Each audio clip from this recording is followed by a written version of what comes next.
Everyone,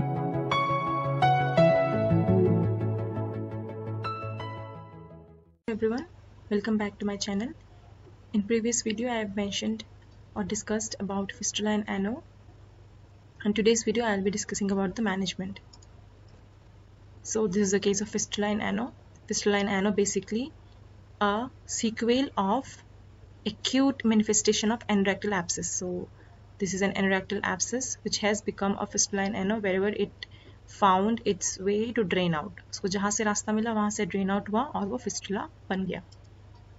इसके management में mainly 3 types of surgeries होती है. सर्जिकल मैनेजमेंट ही है इसका. कंजर्वेटिव मैनेजमेंट सिर्फ सपोर्टिव केयर के लिए देते हैं, अदरवाइज सर्जिकल मैनेजमेंट ही करते हैं इसमें.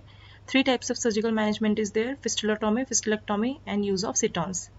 Patient with minimal symptoms, especially if they have compromised sphincters, may be managed expectantly, but eradication of sepsis requires surgery. और एम क्या रहता है उसका? The aim of which must be balance with the preservation of continence. Continence को preserve करना aim रहता है हमेशा.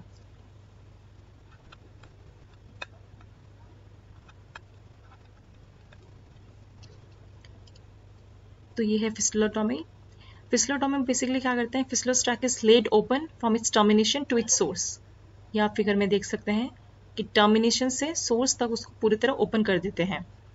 Fistulotomy or laying open is the surest way of getting rid of a fistula, but by definition it involves division of all those structures lying between the external and internal openings. क्योंकि हम termination से source तक पहुंचते तो external से internal opening तक सारे जितना भी उसके बीच में आ रहा है उन सबको डिवाइड करते हैं.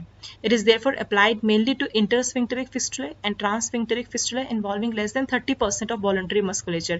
क्योंकि अगर उससे ज़्यादा इन्वॉल्व होगा और हम उसमें फिस्टुलाटोमी करेंगे तो there will be high chance और हाई रिस्क ऑफ इनकॉन्टिनेंस. तो नेक्स्ट ये डिफरेंशिएटिंग डायग्राम है फिस्टुलाटोमी में. फिस्टुलाटोमी में हम ले ओपन कर देते हैं.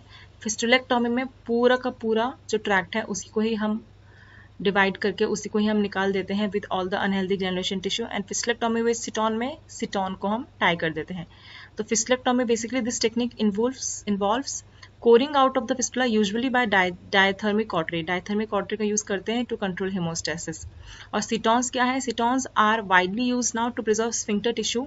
और उसके एग्जांपल्स क्या क्या है? लूज सिटॉन्स यूज करते हैं, कटिंग सिटॉन यूज करते हैं, मेडिकेटेड सिटॉन यूज करते हैं. एंड अमंग देम जो मोस्ट पॉपुलर सिटॉन थेरेपी है वो है क्षार सूत्र थेरेपी, जो कि आयुर्वेदिक साइंस पे पॉपुलर है. इसका मैंने कल भी जिक्र किया था.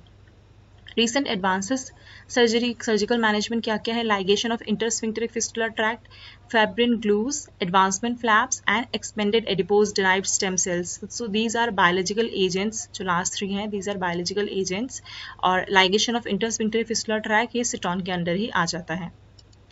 तो जो मोस्ट पॉपुलर थेरेपी है अपार्ट फ्रॉम फिस्टुलोटोमी वो है क्षार सूत्र थेरेपी. क्षार सूत्र थेरेपी क्या होता है? इंट्रोडक्शन. क्षार is a caustic substance. Sutra means thread. So the substance which removes the vitiated debris of skin, flesh, etc.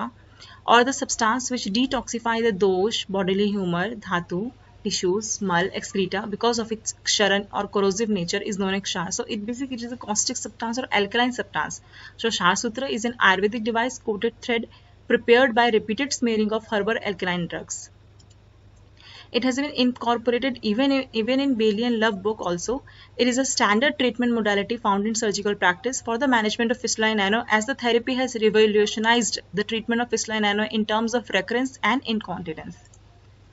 So here you can see a case of fistula and ano with क्षार सूत्र application. Thank you for watching. Stay tuned for more videos. Don't forget to like, share and subscribe my channel.